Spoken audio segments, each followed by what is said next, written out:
The Sweet 16 is set. We got 3 teams for the Big 12 still alive, still dancing. I want to tell you which one has the best chance to advance to a Final Four and give you a take on some of the narratives going around college basketball. We're talking about all of that on today's episode. Hello and welcome to today's episode of First 16. I'm your host, Adam Gibby. Thank you for joining us. We are being listened to in all 50 states and 48 different countries all around the world. And I want to thank you for being here today. If you do me a huge favor, hit a little subscribe button right there. Click it. Allows us to be able to reach more people, have more influence on what's going on around the Big 12, around college basketball, around college football, around college everything, because everything is connected, and we try to have a positive impact to help out our teams here in this conference. All right.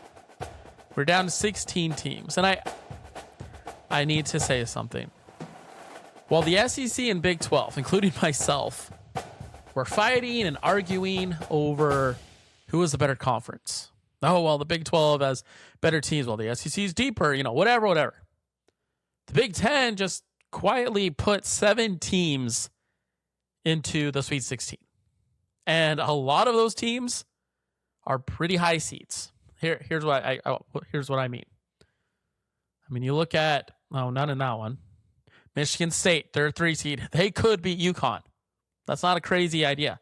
Iowa and Nebraska play. That's both a blessing and a curse. The blessing, somebody is advancing to the Elite 8. The curse, somebody is getting left behind. But again, that is an automatic team in that conference. Illinois and Houston should be a great game. We've got Michigan, Alabama. That could be a great game. Purdue, Texas. Purdue should win that game. What the Big 10 has done is, quite honestly, amazing. And I think that, again, a lot of us are so busy between the SEC versus the Big 12, we didn't notice that it's actually the Big 10. They're the ones that are running this whole thing. They're the ones who are kind of dominating. Now, the Big 12 teams that are left, I think could all make a Final Four run. I think they could all win the whole thing. When you just look at their positioning, you got Arizona, Arkansas. This would be a good game. That is going to be a good game. Arkansas, I believe, is on an 8-game win streak now. That could be a really good one. You've got Iowa State, Tennessee. You got to think Iowa State's got to be favored in this game. It's a 6 seed. Should be a good game. And then Houston and Illinois, again, could be a really good game. And if Houston wins that, they get the winner of Nebraska, Iowa. Again, you feel like they'd be a pretty heavy favorite, given that it's an Elite 8. We're not talking a 1 versus 16 seed kind of spread or anything like that. We're talking how good of a matchup can you get in the Elite 8? I think Houston, if they were to get past Illinois, would be pretty happy with that result. And so, yeah, again, the Big 12 is in a really, really good spot to get all 3 of these teams into the Elite 8 and potentially to get 2 or 3 into the Final Four. Now, here's the interesting thing. The SEC is kind of in a lot of trouble right now, okay? I'm going to show you some of their teams. Actually, I'll go over all of their teams. Oh, I didn't realize they have any on the left side of the bracket. So we've got Texas, not in a great spot. They got to play Purdue, okay? Credit to the Longhorns. They took down BYU. They took down NC State, I believe, in the first 4. They took down Gonzaga. Purdue's a whole nother monster, and we'll see what happens there. Arkansas has to play Arizona. Tough draw for the Razorbacks. Alabama has to play Michigan. Another really tough draw, and Tennessee has to face off against Iowa State. There's a world, and it's not a crazy world. In fact, it's a world where all the favorites win, which, if you've been watching the tournament this year, that's kind of the trend, where all 4 teams that are remaining from the SEC are no longer in the tournament for the Elite 8, let alone the Final Four. But we play the games for a reason. It's why sports are so much better than anything else. My wife hates it when I say this, but I'll say it. Theater productions, you know what's going to happen. You know what's going to be said. You know the songs. If something doesn't go according to plan, it's a bad thing. In sports, it's the exact opposite. When the favorites don't win, when the better teams don't win, that's when chaos happens. That's when things get fun and get entertaining. All right, so let's talk about a couple of narratives here that are being talked about pretty widespreadly.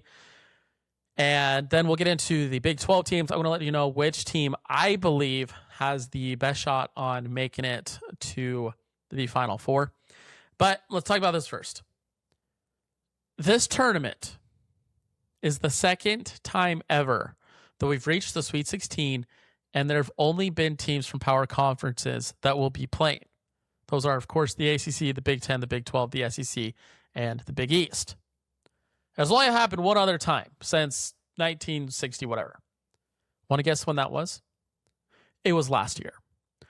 NIL and the transfer portal, and I talked a lot about this yesterday, so I'm not going to dive into it as much. I gave the comparison of Black Friday, how Black Friday used to be this amazing event, and there were massive deals, and people, were rushing to get whatever they could get their hands on, and it's kind of died down, but people still go because of the nostalgia factor. Like, that's kind of what's going on in the NCAA tournament. We like to think, the bracket busters, the 13, the 14, the 15 seeds that are going to advance to the Elite Eight. But here we are, and our current seeds are 1, 5, 1, 4, 2, 3, 2, 11. Texas, being the one kind of outside seed. Iowa's a 9's a surprise, but again, it happens. 9 seeds beat the 1 seeds, not regularly, but enough. You have 4 seed, a 1 seed, a 4 seed. And then a 2 seed, a 3 seed, a 2 seed, and a 6 seed. So things haven't been complete chalk or perfect. But for the most part, we're not getting a ton of chaos here. There's not a lot of, North Point or High Point or any of these other schools, USF, North Dakota State, Cal Baptist. None of these teams are advancing and making runs deep in the tournament for the second year in a row, which tells me that it's because of NIL and the transfer portal. And for those who may not understand the correlation there, what used to happen is, and I'm going to use Wichita State as an example. Wichita State was a team out of Kansas that came out of nowhere. Their first year, their first year as a team, they didn't even make the tournament. The second year, they made the tournament as a high seed, and they won their first round game. And the next year, they won a couple rounds, and I believe they made it to the Elite Eight. And it was because they kept the core players together. As sophomores, they weren't all that good.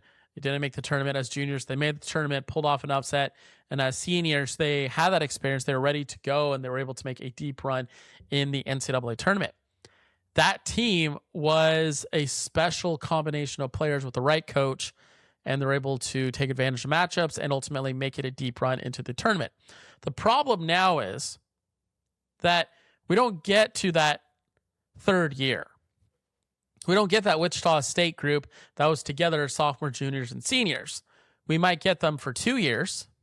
Take High Point, for example, where last year they didn't do much. This year they make the tournament. They pull off an upset. If we are going off of the Wichita State model, next year, High Point would be a real threat. They would be the kind of team that could make a deep run. Same can be said about Utah State. However, all those players are going to transfer. Anybody who hasn't, or anybody who had played significant minutes for High Point, played significant minutes for Utah State, and still has eligibility, they're not going to be wearing those uniforms next year. They're going to be playing for a different team next year. And so that's why we're not going to get these deeper runs by these teams, because it's hard to build a roster in 1 year that is able to make a deep run without the NIL already there. And that's the big difference is the resources were there when Wichita State made their run. They were there when Butler made their national championship run. They were there, but they hit lightning in a bottle. But the problem is lightning in a bottle took a couple of years to really manifest itself. Now, that's not going to happen. It's just not. A good player isn't going to take a $20,000 NIL deal with High Point when they can go over to, Alabama and make $1.5 million. It's not going to happen. I wouldn't do that. Come on. Nobody would, right? It doesn't matter how loyal you are to a team. That's just, that is life-changing money and life-changing opportunities, life-changing exposure that as a player you're going to take. And so, I do believe that this narrative of, is the NCAA tournament dead? I think in its former form, it is. It's gone. We're not going to get that back. That's not to say we'll never, ever see, High Point reach a Sweet 16. It almost happened. It's not to say St. Peter's won't ever make an Elite 8 run. What it is saying, though, is that, this regularity of every single year, there's 2, 3, 4 teams that advance to the round of 32, and then 2 or 3 of those make it to the Sweet 16. Those days certainly they feel like they're done. Again, you might get the occasional team here or there, especially if there's an upset. Maybe the 5 seed loses to a 12, and then, whoever's in the next round pulls off the upset, and then they're playing a 12 seed in the second round. Yeah, maybe there's something there. But it's done. It's just done. The other big narrative going around right now is that all the big teams are getting the calls. I'm gonna share something with you, and I'm not gonna share names. Okay, I don't feel like it would be appropriate to share names. However, when I was a student in college, and if you watch the show enough, you know where I'm talking about. If not, you can look it up. When I was a student in college, I was studying news media with an emphasis in sports. And I thought I wanted to get into the sports world, ESPN, Fox Sports. That was my dream. Once I got married and started thinking about a family and, how that world would take me away from my family, weekends and nights, I ultimately decided to change career paths. But point's still the same. I'm in college and I am focused on becoming a broadcaster. And we had a teacher, okay? And this teacher, he was the former producer of a major sports talk show for a massive network that has 4 letters. It was a primetime talk show for that. Okay, I'm not going to give any more details. And so he, in other words, he knows the business. He's been around the block. He knows a lot about sports. And he said a couple of things very interesting. He said, sports are more than anything entertainment. Yes, sports are sports, right? Refs aren't rigging the games. Refs aren't, betting on the games, or at least normally, legally. Well, I guess it would be illegal. You get the point. It's not like this giant scheme. However, he did tell us this. He said, at the same time, you need to understand something. At the end of the day, money drives everything. And there's a reason LeBron James fouls out almost less than any other player in the history of the NBA. Despite being a pretty physical player, despite picking up a lot of fouls early in games, like he showed us this graph. And I wish I had it here to show you, but he showed us this graph that showed the projected amount of times LeBron should have fouled out, fouls per minute, fouls per quarter, whatever it is. And it was way up here. And then it showed the actual amount of times he fouled out. It's way down here. He then showed us another graph that said games, viewership when LeBron James is in the rotation versus games when he's out, injured or whatever. It was something like 40% less viewership. 40% less. And he said that 40% right there is 40% less money for Fox, for ESPN, for CBS, because they can't sell commercials for the same. They can't fill those slots the same. And so that is why, among other reasons, you look at college football, that's a reason why game times aren't always released until the week before, because they want to make sure that they're able to maximize their profits on the different games. And so the ESPN 7:00 game is going to get more eyes, it's going to get more viewership than, say, the 2:30 p.m. ESPNU game. So that is why it's an 8-day window.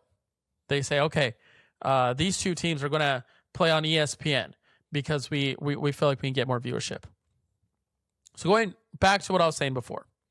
So what he shared with us is that referees are aware of this. And so what they'll do is they sometimes tighten the whistle or loosen the whistle or they try to extend the game, whatever it might be, so that it can create a product that's going to lead to more viewership. And again, these are not my words. These are coming from a former head producer of a massive primetime talk show on a network that is letters. Okay? That's just what it is. That is what he said to us. And it shocked me. It really did. And what that made me think of is I'm looking at these stat lines. I'm looking at these free throw disparities. And in some cases, it's massive. Like, we're talking 20 more free throws for Team A than Team B, even though they play a similar style. It's the Santa Clara doesn't get the refs don't call a time, they don't stop the clock after Santa Clara makes a three. And then, Kentucky goes down, banks in that shot. However, last time they did stop the clock after Iowa made their three, which gave Florida an opportunity to set up a play and potentially, get off a good shot. And also allowed Iowa to be able to set their defense. It's just very interesting. And again, I'm not going to dive too much into the conspiracy, but I am sharing what has been shared to me. That yes, referees are aware that if you call a foul at a certain point, if you throw a flag at a certain point, it can have a ripple effect that will basically change the rest of the game. Another quick example, if you were watching the TCU versus Duke game, it was a 23-point loss. And yet, TCU's coach went back to a goaltend that did not get called, and then a phantom foul that did get called on the other side that felt like the tipping point in that game. Now, I'm not saying TCU would have won. I don't know. But it was interesting. Referees know that if Team A is supposed to beat Team B, but Team B is pulling too far ahead, well, we got to keep eyeballs on the screen. Take with that what we want. I'm going to leave it at that. If you want to have a deeper conversation about that, reach out to me on X at first16_pod. We can have that conversation. I'd love to talk with you and get into all the stuff that I've learned about the, not the dark side of sports, but you call it that. And you may be wondering, why have you never heard this before? If you look around, I don't work for a corporation. Nobody's paying me. Okay, I make all my money off of the ads that I create. I make all the money off of the Twitter stuff I put out. That's it.